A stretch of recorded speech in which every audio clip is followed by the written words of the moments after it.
Today is our week 3, so I'm jumping to this set of topics. And why don't I just go directly to our lecture notes and we just go over things that we're covering here. All right, so computations, what we cover about computation is this week and next week, I suppose, a little bit about program organization, talking about expressions and some technical details about expressions, doing little computations. Then examples of loops and a few things that we need to mention about loops. Also look at if-else switch statements together with loops. They're called control structures. Also functions, which are extremely helpful in organizing our program, and vector as a collection of the data that you like.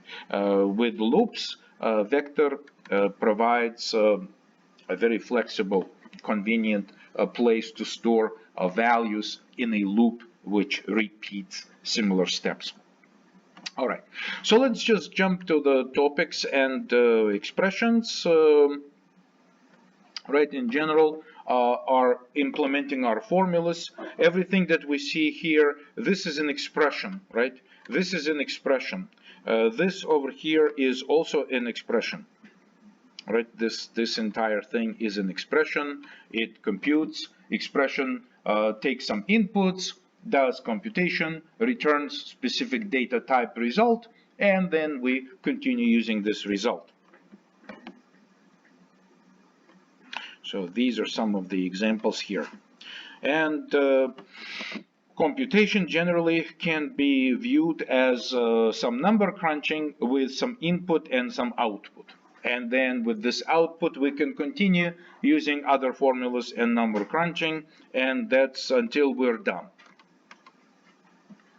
So input comes from different sources. Computation is basically, what is computation? Computation is, of course, a combination of expressions, statements. Statements could be organized into functions like this, right? So this is an example of our function main. And then we can also have functions invoking other functions to combine these things together in all possible ways. So program structure, perhaps we're going to start using a little bit of functions, and of course, to make things more interesting, we're going to use some of the control statements like loops and if-else statements and things of that nature. I think the program organization and program structure, I think the promise is that we need to keep it manageable. To keep it manageable, we need to break it down to manageable pieces or components or, individual parts that can be understood individually, maintained individually, developed independently of each other, and that would be a proper program organization. Right, so for example, here we have an expression which we could break down to multiple pieces. For instance, we could have done it this way, right? So if we say, oh, for some reason we believe that this formula is too long, right? We could keep time as a double, forget about this integer conversion, and do this in steps. Right, do this in steps like this. For instance, we could have done this conversion to minutes, right? And then when we print, we do conversion to an integer from double to an int, because right now it's being declared as double, right? At the time of conversion, we can do this. Okay, so we say, oh, the only time we need to print integer minutes is during the output, so that we can plug in this conversion from double to int with rounding up and plug it in directly into the statement that does the output, right? So perhaps this simplifies the formula a little bit and simplifies the expression, because we made everything, we went from one a line of code to 2 lines of code that does the same part, the same parts of work. So these are just very, very basic examples of program organization and decisions that you make to keep your, keep your formulas in one way or the other. Expressions. Expressions are extremely powerful part of the language, right? Pretty much most of computation is actually done by expressions. And expressions are like unfinished statements, right? So if you use an expression and add semicolon at the end, it becomes a full statement.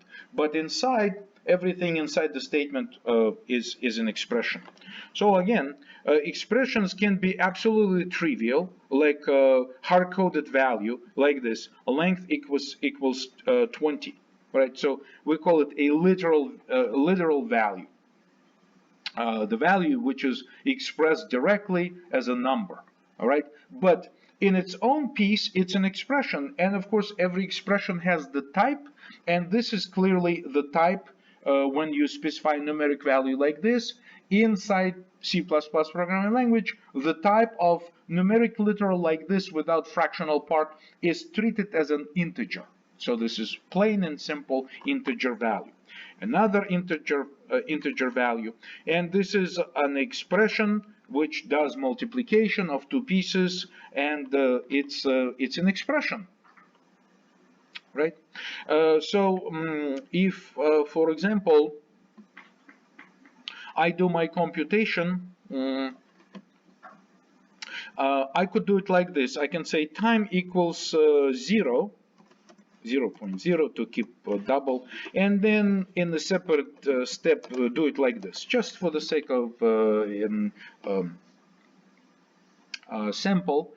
And see, so I move my whole expression here to the next line, and now we have part of our statement, we have an assignment, right? This equal sign basically says, okay, let's compute the right hand side first and then assign it. Okay, so by the way, assignment is also sort of like an arithmetic type of operator in C and C++, because what you can do with this, you can view this as an expression. What value does it return? When you have an assignment inside expression, the value that is being assigned becomes the result of an expression.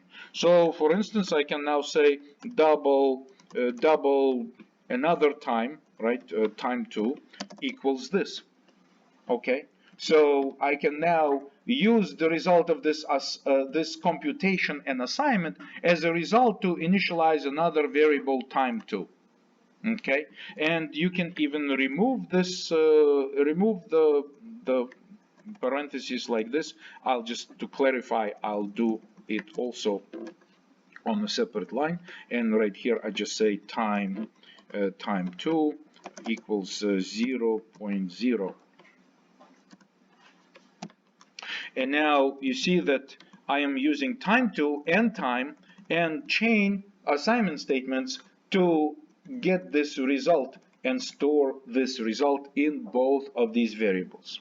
So just to tell you that assignment can be part of an expression, because the way it's treated, the assignment operator has a right to left associativity, and then with two of the assignments present in the same statement, the way it's evaluated is from right to left. So this happens first in this statement, right? So all of this happens first, which I think understand how it works.